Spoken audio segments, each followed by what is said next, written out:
Greetings, Rob McCrae here again, erstwhile known as Clem McCrae 9. And in this video, we're going to take another close look at the Circus Maximus Vassal module. Particularly, we're going to look at the aspects that deal with the campaign game. So that's all totally new stuff that's built into this module that are going to things that are going to add to the enjoyment of the game quite a bit, I believe. So what we're going to simulate, the campaign game aspect, of course, happens in between the races. So let's just imagine that we're getting started. Let's say we're between races 3 and 4 of the campaign of 10 races. And so the third race is finished and we're getting ready to start bidding on the fourth race. So I'm going to simulate that I'm the white team here. Actually, I'm going to be simulating I'm several teams here, so you'll get to see the interaction. So I'm going to go ahead and bring up the bet totals and odds over here to the right, and I'll bring up the faction boards over here to the left so we can see what happens. So let's start with the betting first so we can see how that works. We saw a little bit in the introductory video, but I'm going to make it a little bit more complex for this scenario. So the white faction owner is going to bet 3,000 sesterces on white to win and off-white to show with 2,000 sesterces. And now I'm going to bring up the purple team. And the purple team's going to bet a couple thousand on his dark purple guy. But for strategy reasons, his light purple guy, he doesn't expect to win. He's going to be using the light purple racer as a heavy cart that's basically going to be trying to knock some of the other racers out by knocking their carts out of the race, basically by crashing into them. So he's not going to place, actually he will place a little bit of a bet just because he wants to. Actually, I'm going to take it down from 1,000. I'm going to put 300. Oh, here we go. 300 on light purple to show, just in case he happens to be the last man standing there. He's not going to be a very fast cart the way that purple designed him. But purple also knows that light green has won one of the races that they already had, so he's going to put 2,500 sesterces on light green, and this is where the campaign strategy gets in to play, because he's betting on obviously a team that's not his, but he's trying to get money to help him buy more charts, more horses, faster horses, and of course his guys will get some experience through the process as well. So let's bring up another team here, and let's see, let's go with the gold team. So the gold team, let's say the gold team won one of the races as well, so he's going to put a lot of sesterces.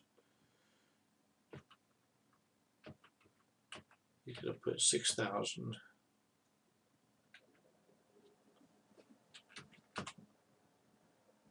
Here we go. 6,000 on his orange guy, and his other guy is pretty fast too. So he's going to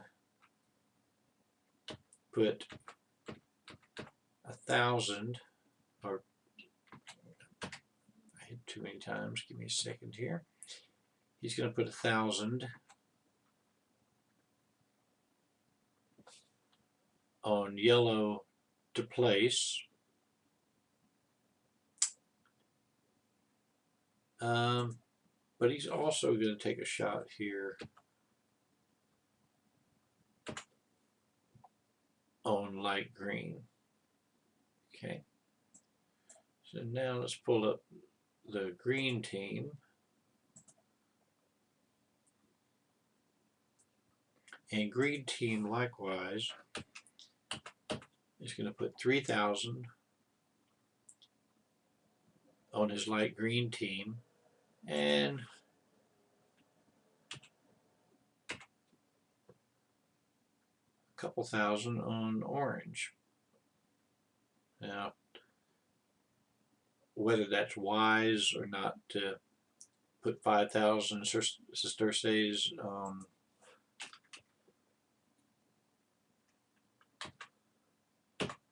two different teams to win, probably not, but I forget how much I said, so I'll leave it at 2,000. And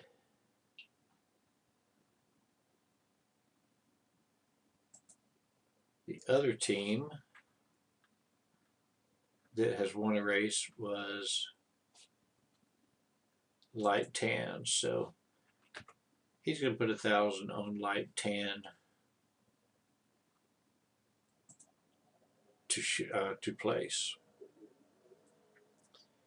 And then I guess just kind of as a safety bet, he's going to put 1,000 on his green, light green to show. It's probably not a good money bet either. And let's bring up the tan faction.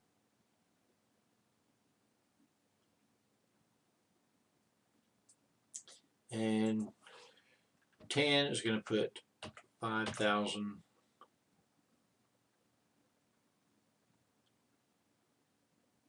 on his light tan to win. And 800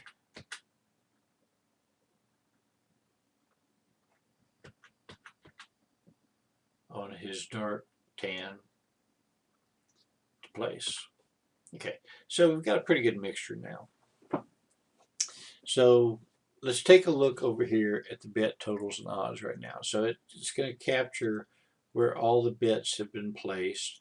It's not going to show you from this board who placed what, and each of the individual teams are going to mask their screens so nobody else will be able to see. I can't really demonstrate that now, but basically it puts a screen over this whole board so that the opposing teams can't see what you're betting.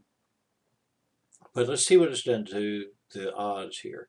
So it looks like the favorites to win, there's a tie between light green and orange. And then next would be light tan. And we have dark purple at 12 to 1, white at 8 to 1. Now notice, this is one of the peculiarities, and there's not really a perfect fix for this. If a team gets betted on to place or show, but not to win, it is not going to calculate winning odds. So let me explain what the problem here is so it'll make sense to you. In the real world, where you have thousands, maybe hundreds of thousands of people betting, say, on a horse race, or who knows how many it would be, back in Rome or Greece for a chariot race. But there's very little chance that you're not going to have somebody betting on each of these teams, at least a minimum number betting on each team to win, which would generate odds for each team whether or not they're going to win or lose. So I would just leave the odds like they are for right now. If you have a team that places that nobody placed a winning bet on, therefore there are no odds generated, then after the race is finished, I would go in and, let's say, dark brown. After the race is completed, I would go in and put a $100 or sesterces bet on it to generate odds at 256 to 1 in this case.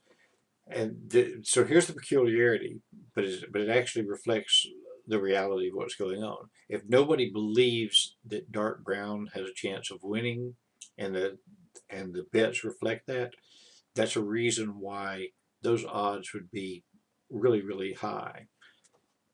You could modify that if you felt like 256 was a bit whack for um, for the odds. You could modify that by saying, okay, we're going to bump it up to 200 or 500 or whatever. You can play with it to figure out what could be a realistic uh, odds reality for teams that do not get betted on to win. I just want you to be aware that it's not really a mathematical error. It's just the fact that with the small number of people that are betting, you're going to have situations where the odds aren't generated because nobody bet on a particular team to win, and that's how the odds are generated, by betting on a team to win or not. So you just have to fill in that information. So I'm going to take the bets off of dark brown for now, and we'll go back to where we were. Okay, so now let's say that the race has been completed, and let's see how this works out. And I am going to do that scenario where we have a team that places that there was not a bet on, or not a bet to win. Okay, so let's say everybody's favorite, the green team, did finish first, orange finished second, but dark brown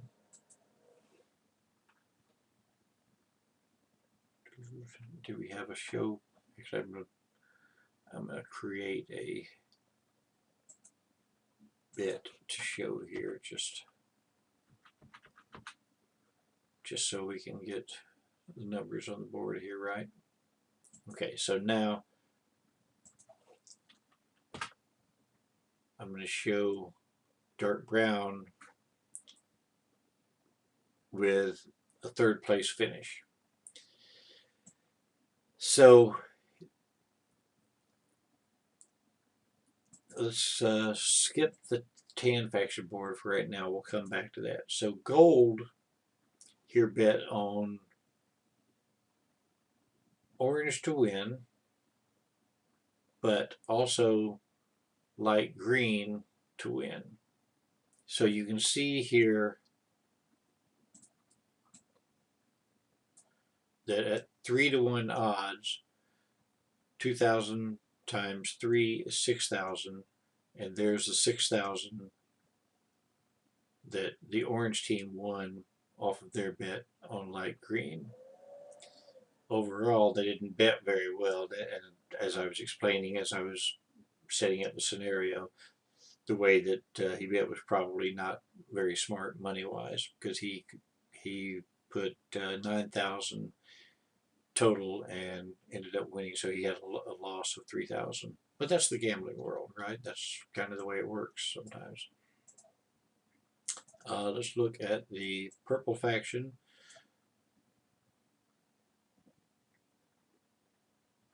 Okay, see, I have an error here that I'll have to fix. So 7,500 sesterces to win, or from winning, and that was from the light green. So 2,500 times 3 gives the 7,500. And let's pull up the green board here in a second, but white didn't win anything. They didn't bet very well. So let's bring up the green board again. Let's see how they did.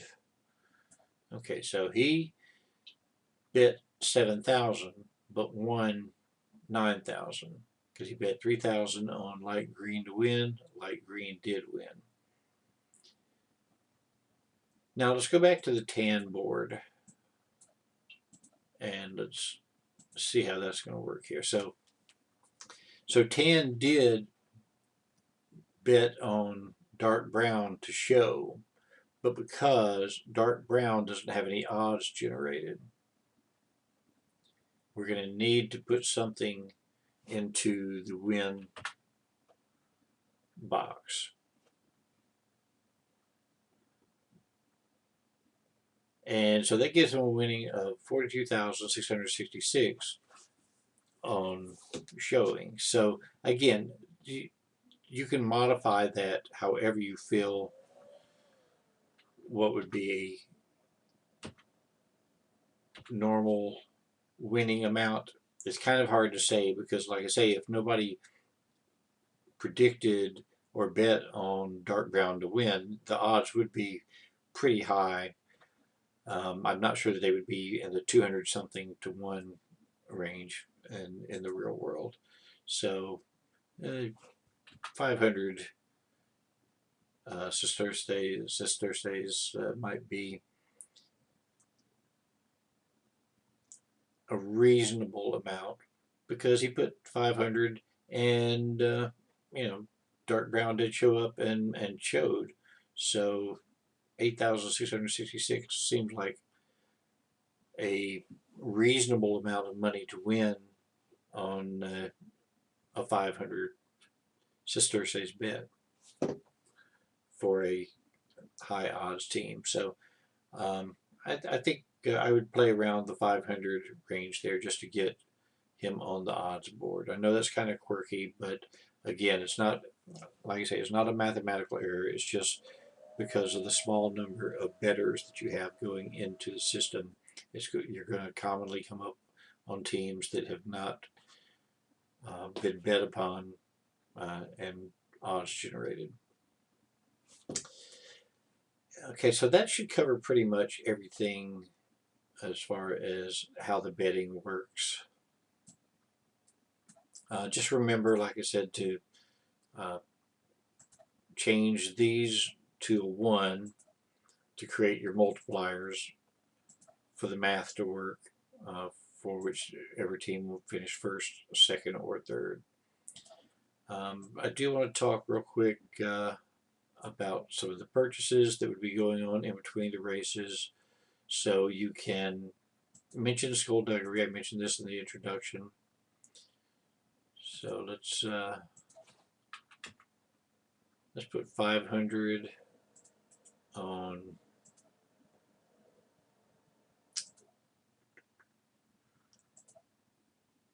sabotaging a car, and we're going to try to sabotage the orange car. I know we're a little bit out of time sequence now because we've already figured out who won the upcoming race, so let's pretend we didn't know. And let's say we wanted to try to take out the light green team. So just change your colors here. You have to be patient with it. It goes through these colors a little bit slow. There we go. There's light green. And so you'll see it adds up your total payment here. It shows up over here. But let's say that you also wanted to protect yourself from being bribed or drugged, but you're going to take a chance on not being sabotaged. It's up to you. You could put money on all 3, but just be aware someone can outbid you here. That's what you're competing against. So if somebody spends more on sabotaging then you put allotted for it, then your car is going to be sabotaged. And let's say that you wanted to purchase a horse.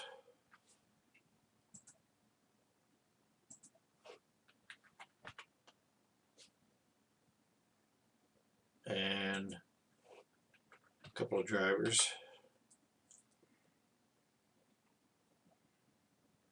And really that's all this guy could spend, because he started out with 10,000 and we've spent 9,800. Now he's going to get some money back for his winnings, fortunately.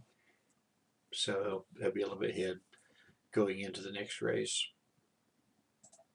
But that's basically how that works. And then you would adjust your total here. So I'm going to add, or I'm going to subtract 10,000, and actually I'm going to subtract 9,800, but I'm going to take it down to 10,000 and then bump it up to 200 to represent the 9,800. Okay, so that's how much he would have left over after his expenditures, but then he gets his winnings back. Now this kind of creates a problem here, so you're going to have to kind of round it off.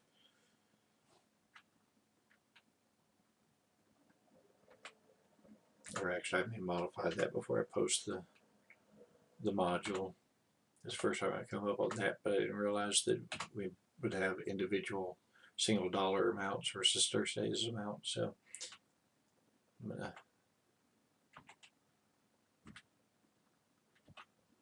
see if I can take a look at that and allow you to modify that down to the penny. Right now that's as close as I suppose I could round up to 8,700. But I'll probably modify that before I actually post the module on the Vassal website. Good thing I tested that. And then the last part here, this should have actually been in the character generation, or the chariot generation video that I did.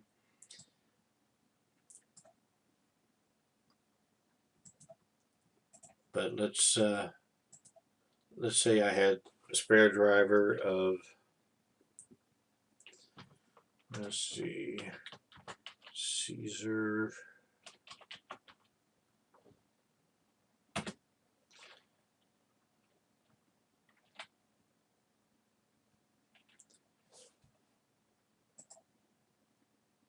And let's see, he had these numbers.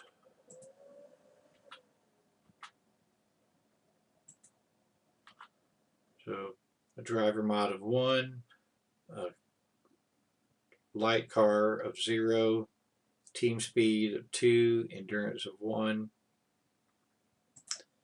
and driver hits came out to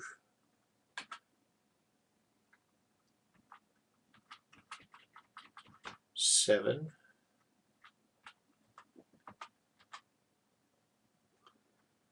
And first horse had a horse speed of 6.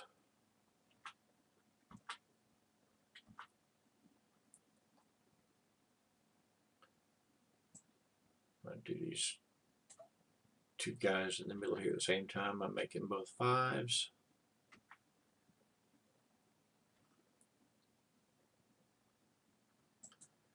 And I'll make this outer guy 4.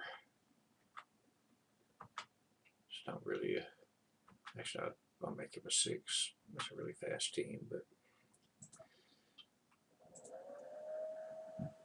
And I'm going to bump the endurance, starting endurance down to, there we go, 47. And the experience points here you pick up during races for victories and other types of things, running over spectators, that kind of thing. So let's give this guy some experience points here. There we go. He's got 27 experience points. And you would fill out all the rest of your teams as well. And these just stay here until you need to use them and build them onto your chariot race logs. Okay, I think that's going to be everything for now. Covered quite a bit in that, but I think it's going to be a real enhancement to the module for people to be able to play the campaign game and have the module track everything for them.